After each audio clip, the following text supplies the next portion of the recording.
what makes something a tale of our time is memorability.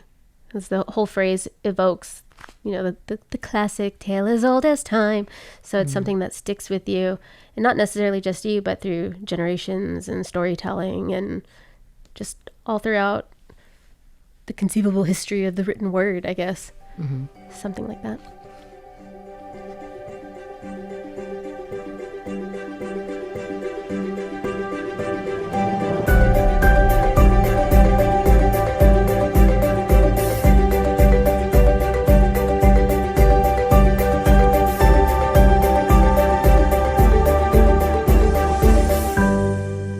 Hello, everyone, and welcome to Tales of Our Time.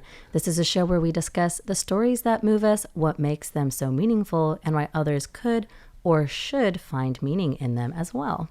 This is not a spoiler-free show, so bear that in mind as you continue to listen. Though once again, I think today's story is one that isn't as spoilerable as others. It's pretty famous in whatever iteration you may have heard it. I'm joined by my guest and good friend, Kim Gordon. Hello. Welcome back to Radio Taiwan International. You've had a couple of shows at this point. I think so. I think one of them is up, and Adam. I think both of them are up Oh, at this really? point. Oh. I've listened to them. Oh, no. They were great. They were great. I loved you. them. So those were over on Geek Out, which is actually appropriate to name drop because that is what we're doing here, essentially. The story that we're discussing today is Disney's The Little Mermaid. The original Disney's Little Mermaid. Yep, 1989. And that one was written and directed by John Musker and Ron Clements. And we'd be remiss if we didn't mention the music by Alan Menken. My boy. Yeah. Whoop, whoop. I guess before we get started on the story, which it's a very well-known story, is there anything you want to say to introduce yourself? For me, I'm a story nerd. I just like good stories. Yeah. It doesn't matter the medium. So I'm a good all-around nerd, and that's very important to me. So discussing one of your favorite stories, Of all time. would you summarize the story for us shortly? Sure. So we have a 16-year-old girl. She's a mermaid. She's a princess. She's the youngest of her family. And she doesn't quite fit in. She's always, looking for something else, something more, but she doesn't quite know what it is. And she also hoards human things that she finds from shipwrecks and hides Very it. endearing. Yeah, and it's against the will of her father, who is not keen on humans because they have historically, been pretty bad for fish and the underwater folk in general. There's a bad relationship between the land people and the fish people. Exactly, and so he's against any interaction there, which fair enough. And she is really fascinated by it in spite of that, as a lot of teenagers are wont to do. They go against the grain, and that's sort of where she finds her place, just among all her human stuff and dreaming of being a part of that world, hence the song. She's actually only 16, right? Yes, she's 16. That's it. That's something I like to remember. I think the beginning of it is supposed to be for her 16th birthday. Yeah, and there's a point in the movie where she tells her dad, "Daddy, I'm 16 years old. I'm not a child." And then as an adult, you're like, "You are absolutely a child." I've definitely heard that as it's a metric for knowing when you've grown up is hearing that phrase and who do you side with. Yeah. That's how you know. Yes. That's how you know you've made it or you've gotten over the hill. Exactly. Like, where are you falling on this? Yeah. And so she's definitely defiant and rebellious. And then of course there's a moment where she sees a shipwreck happen and she saves somebody from the shipwreck. She has no idea who he is. She's fascinated by him. She sees him, but she doesn't know that he's a rich guy, a prince, or whatever. But it's like the human connection of she sees somebody in trouble, she wants to help them out. Yes, she has a big heart. So she saves him and she takes him to land, and this is all against anything her father would want. And she just gets enamored by this is her first human. There's so many different things, and she's a teenager. A sea witch takes advantage of her fascination and is like, well, if you're that into humans and you really want to meet this guy, boy, do I have the deal of a lifetime.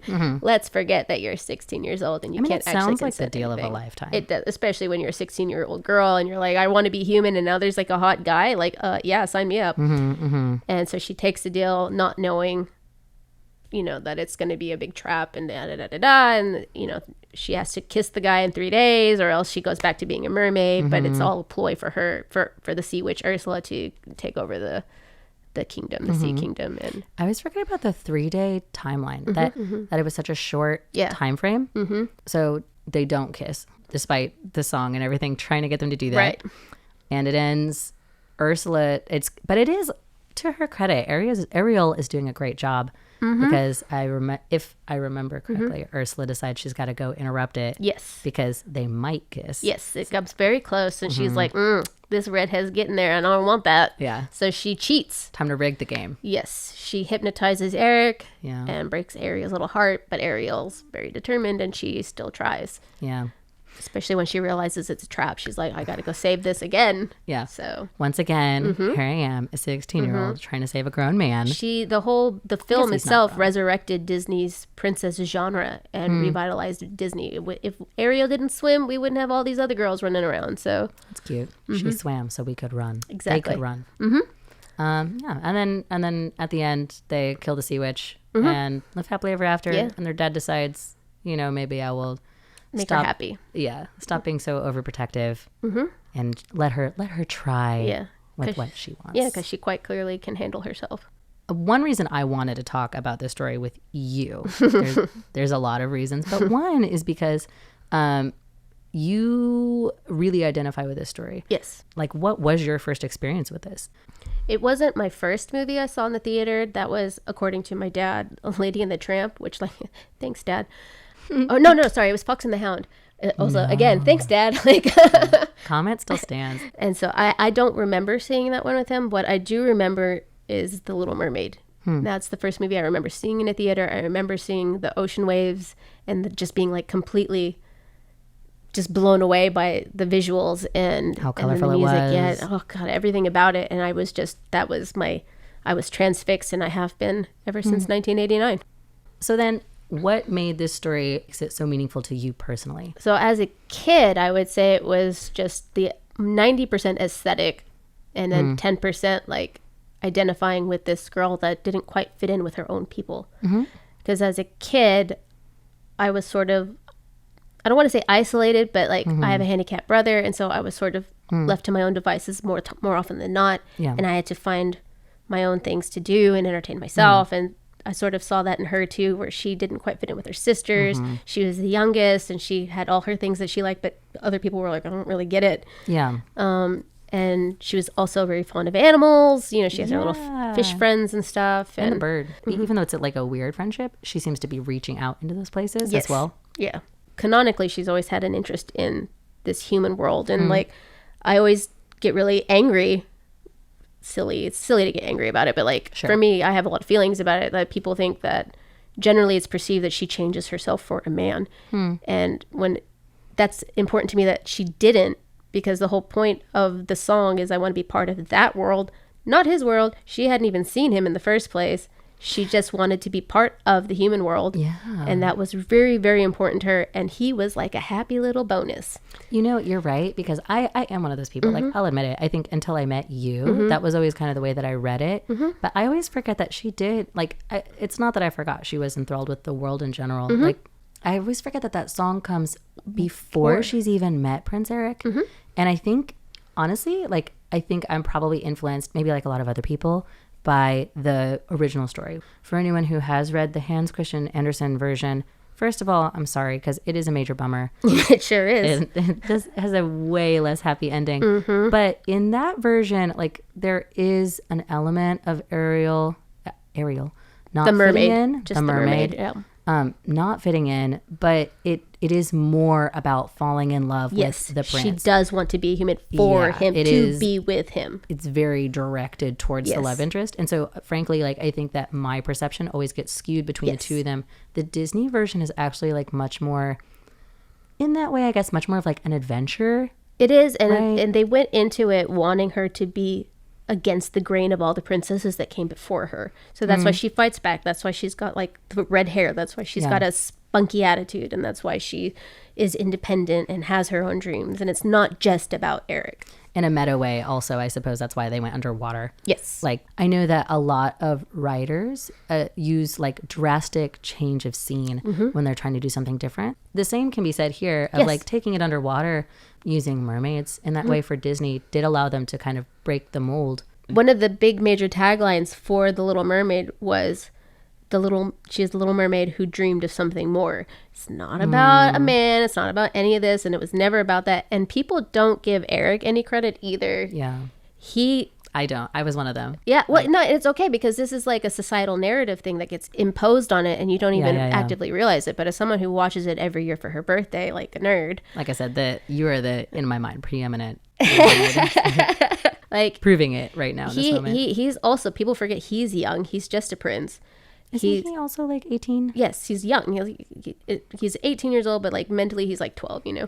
Well, also, I mean, realistically, like think of an 18-year-old boy now. As 18, I thought I was grown up. Now that I'm older, exactly. Every time I think of an 18-year-old, I'm like, wow, what a child. Like, exactly. I get it. And so if you think about it, he has this like jarred image of a pretty girl who saved him from dying, and he wants to know who that was, and he's a good boy and he wants to thank her. I mean, that's a good imprint to get. Exactly. And then he meets this other girl that kind of looks like that girl, and he's like, my dog likes her, like I'm gonna take her in and I'm gonna help her and get her back on her feet, literally, and falls in love with her all throughout that time of dating her, but also feels like he's betraying this girl that saved his life at the same time, which is really sweet. I would say it's a very confusing time for him in his life. Like, I'm falling in love for the first time. Exactly. This is so exciting. Yeah. Also, though, I feel like I owe this debt / I fell in love with a dream girl. I was dying. It's hard to parse it out. I guess it just goes to show that I should probably rewatch it, right? Because there's a lot of stuff that I don't remember about it. But that's also why I wanted to talk about it, because we do have the new one coming out soon.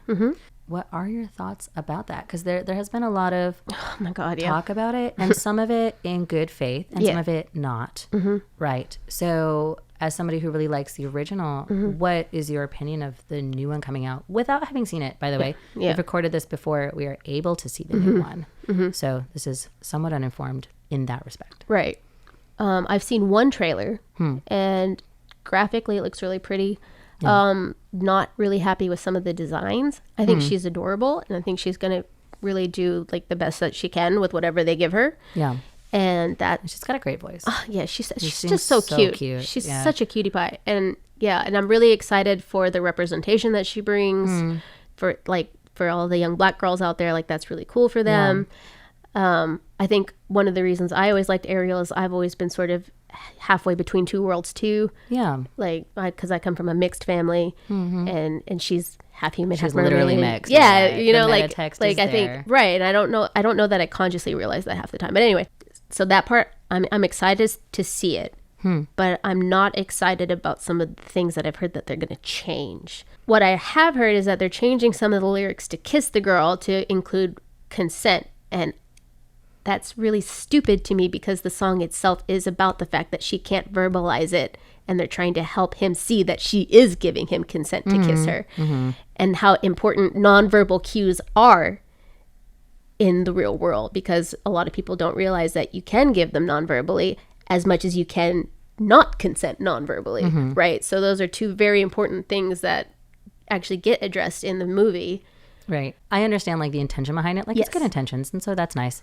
Though the problem is that he is trying to respect, like that's the tragic comedy of it, is like he is trying to like be nice and sweet and respectful, and like, nope, I'm not. I'm gonna be good. I'm gonna stay in my lane. Like, I understand the situation is weird. She hasn't said anything.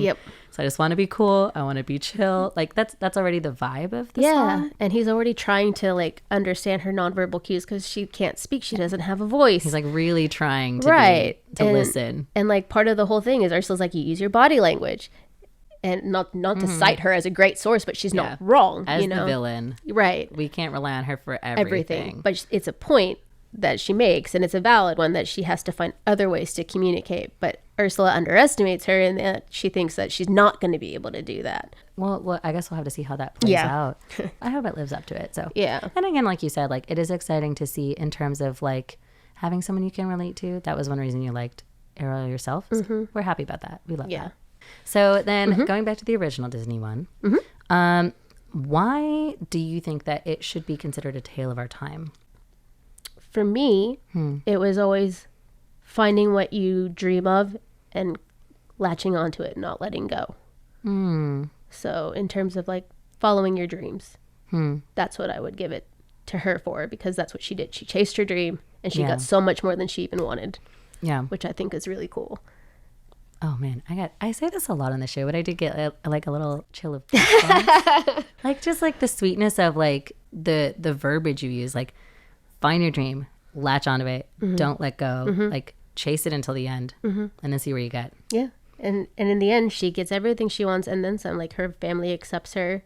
It's not like she's losing anything. She followed her dream and it paid off. I mean, that's really beautiful. Like chasing your dream to see where it gets you. I guess she still would have been happy, I suppose, even if she hadn't, like we discussed, even if she hadn't met Eric. Yeah.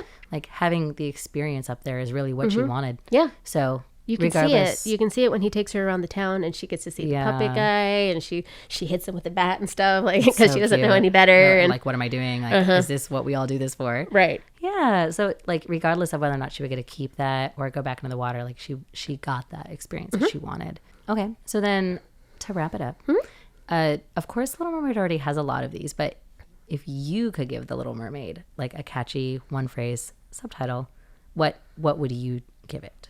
It's worth it to dream of something more. I'm imagining it on like on a poster. So, well, again, the time has gone so fast. I know.